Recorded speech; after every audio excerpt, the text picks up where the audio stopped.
We tried like some of with other services as well, like content marketing. Then we had like a WordPress website designing. So there were a lot of things we introduced in our services as well. But what happened that time is only coming to our website, they were a bit confused. Or so are they experts in presentations or WordPress? So this was different service. So each of the services used to generate lead. That is the main reason we removed all those services and we focus on presentation.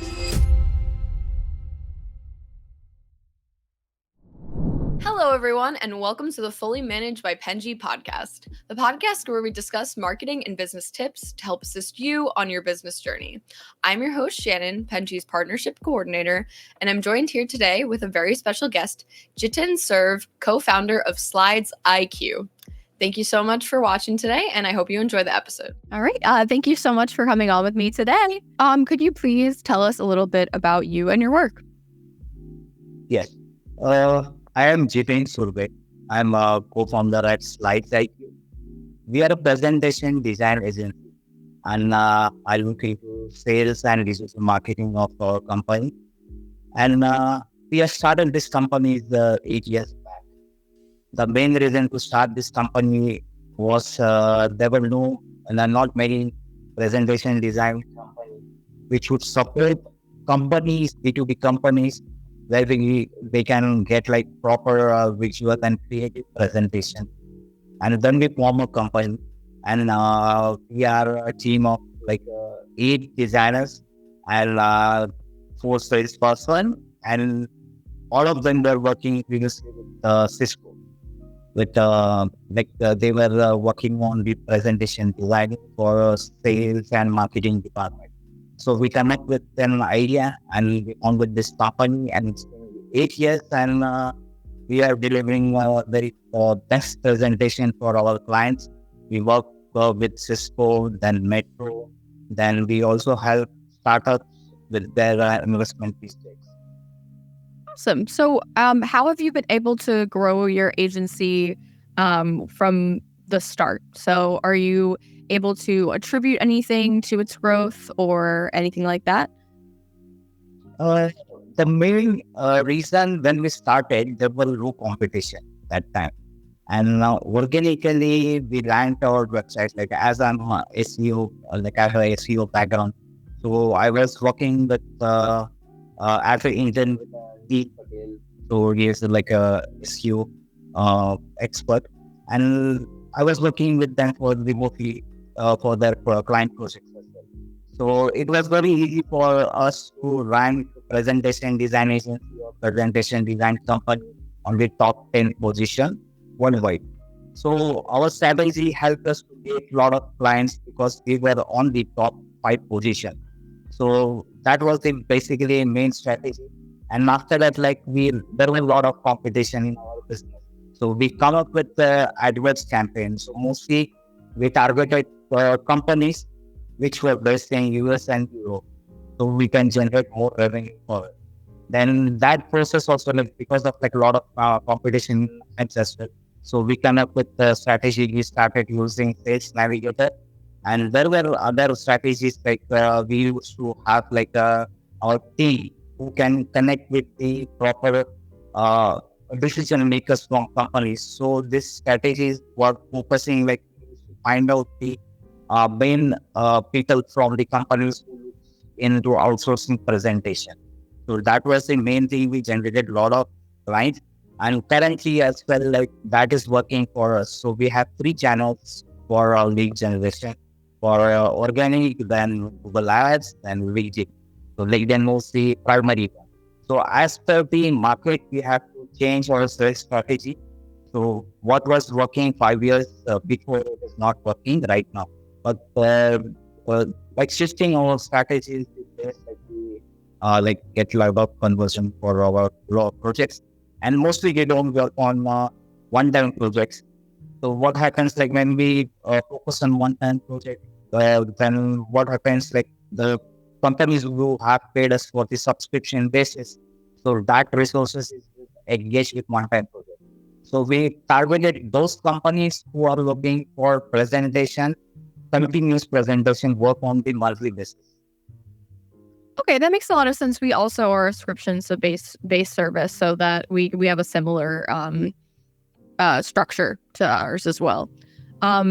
So do you think because you specifically focus on presentations, do you think that having a niche is really helpful to gaining clients as you do something very specific?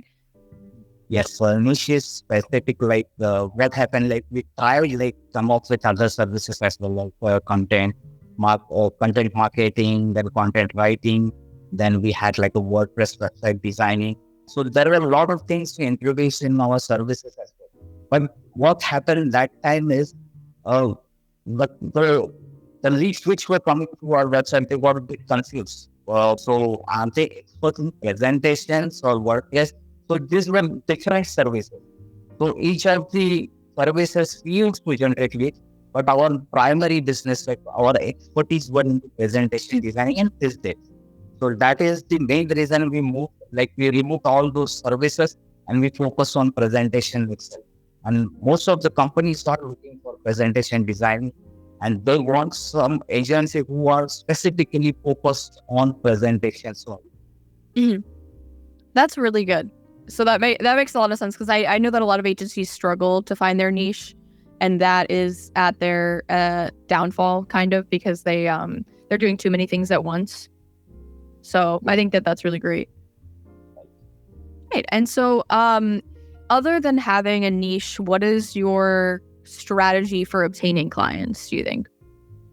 Often clients is we have to maintain a good business relationship. Separately, we tried, we went to Hong Kong 3 years back for the RISE conference. Then we went to Dubai for Jitex conference. And recently we went for a business conference in Singapore as well. So what we did, we had a small pod over there. So a small kind of a booth over there. And that was we were not selling our services directly. We met few of the founders and CEOs and just exchange our cards with them, business cards. And most of the time, those were 3 days events. And within, when we share our card, 3 years later, we got a call from them. We have a interesting presentation. We have to give a presentation on our startup. So we need a presentation. So instead, that day itself, we had to deliver one presentation for them. So that was those similar, already 500 to 1,000 cards. We send them emails on a regular basis, and 20% of them converted because we offered them discount services as discount pricing. And those were the strategies which we never thought of. We only focus on the ads and organic thing. But this type of events also help us get good number of clients on the subscription basis. Okay, so would you say that networking is something that's really big for being able to obtain clients, for sure? Yes, network is important because when we meet companies like a CEO, founders, who are marketing directors, sales marketing directors, so those are the main contacts. If we have a good connection, then directly, rather than sending them whole emails on the LinkedIn, they will ignore those things. But if they know a face-to-face, then they will always remember you. And this also helped us. We had everywhere we go to conferences for that reason itself, because we have a good plans from that events as well. That sounds like a good strategy, especially I think growing your network is really important for agencies specifically, and that is a great way of doing it. So, sorry, I didn't continue. They're looking for the big clients, on a retainer basis, then we have to go directly to the market for them tying online marketing. So best strategy which is working for it is conferences.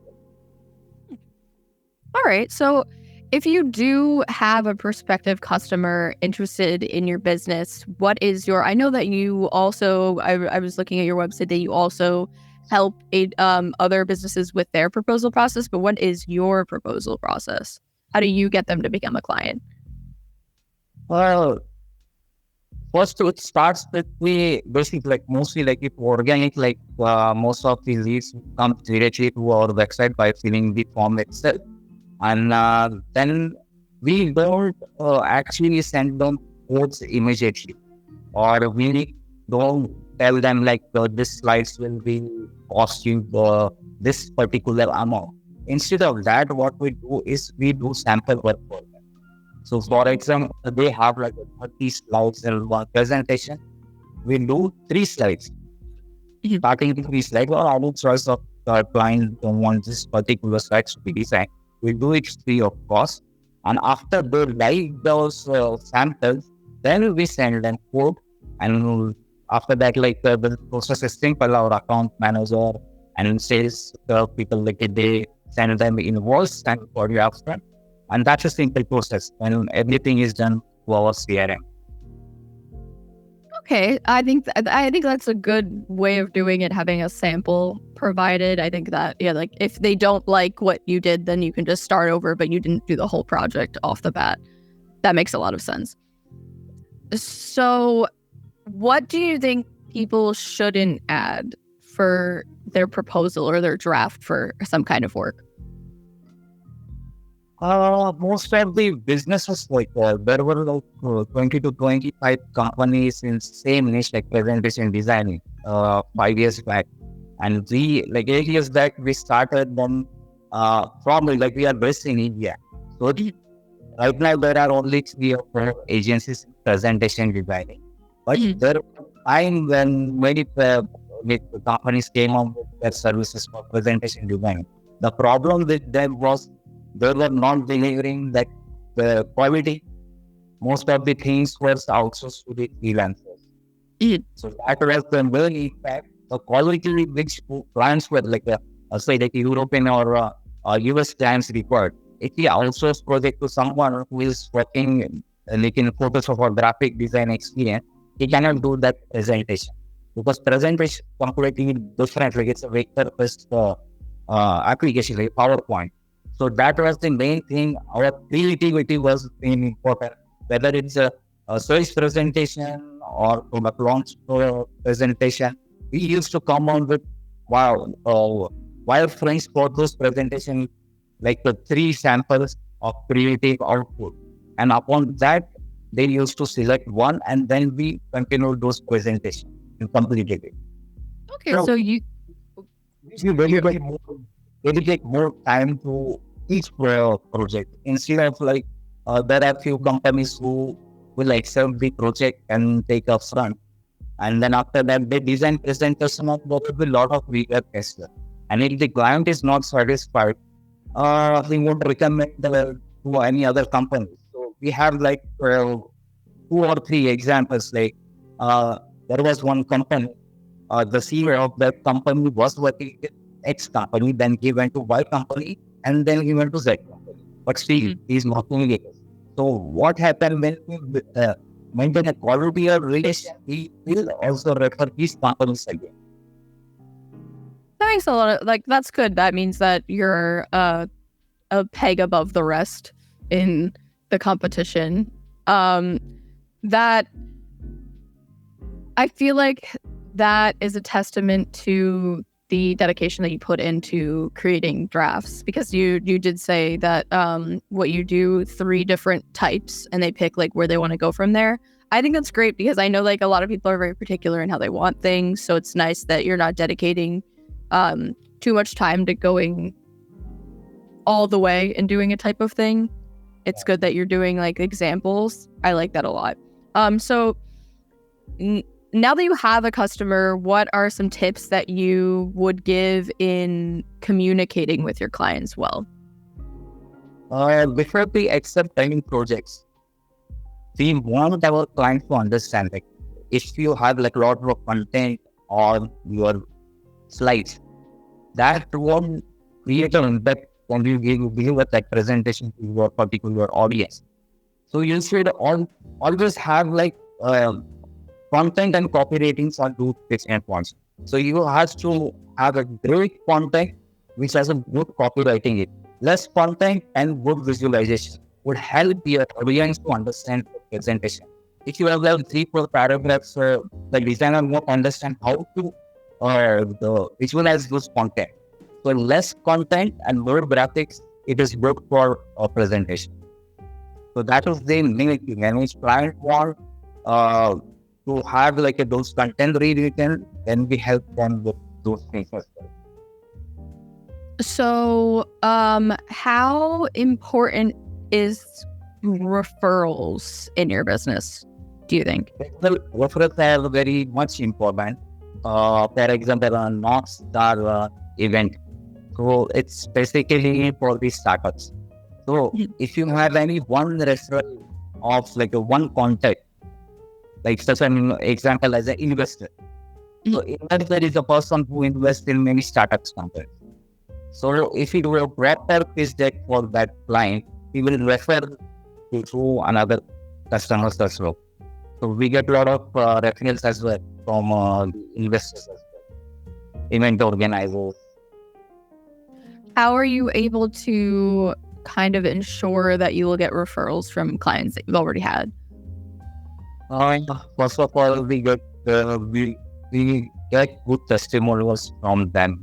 Like if they like our work, they should have some testimonials on the email as well, video as well, and then on Plus profile as well. So for each and every project, we get testimonials. We request them to send us nice testimonial if they like our output, presentation output.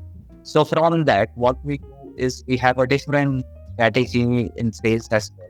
We first, like we have different landing pages, not just our website. There are some pages which we don't expose on organic as well. So those are no index and no one can access those landing pages. So for different relevant domains we have, from there we do few campaigns, and from LinkedIn as well, we refer them and we ask our customers as well to refer that on where for example email newsletter or some mention on LinkedIn post.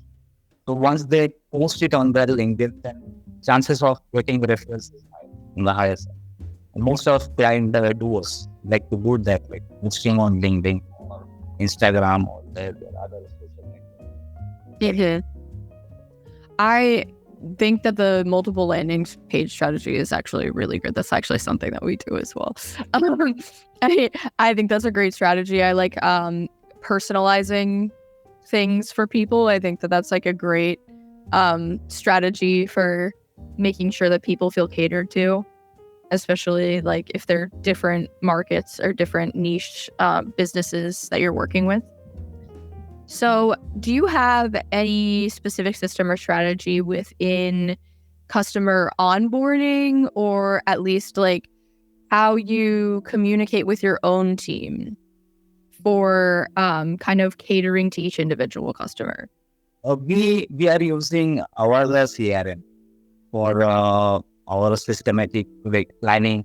So once we get a lead on our email, and once it converts, then we upload the system in Revenue and Avasa, and from that everything processes them properly. So right from uploading the files and everything, and we don't give our employees access to actual data of the client. So strict NDA is followed for that. And once that presentation is delivered, then we don't keep backup of our data. So we stay for their data. Like we don't showcase those on our portfolio or people or other websites. Do you ever have a situation where a client is unhappy, but you believe that you're objectively doing good work for them? What do you do in a situation like that?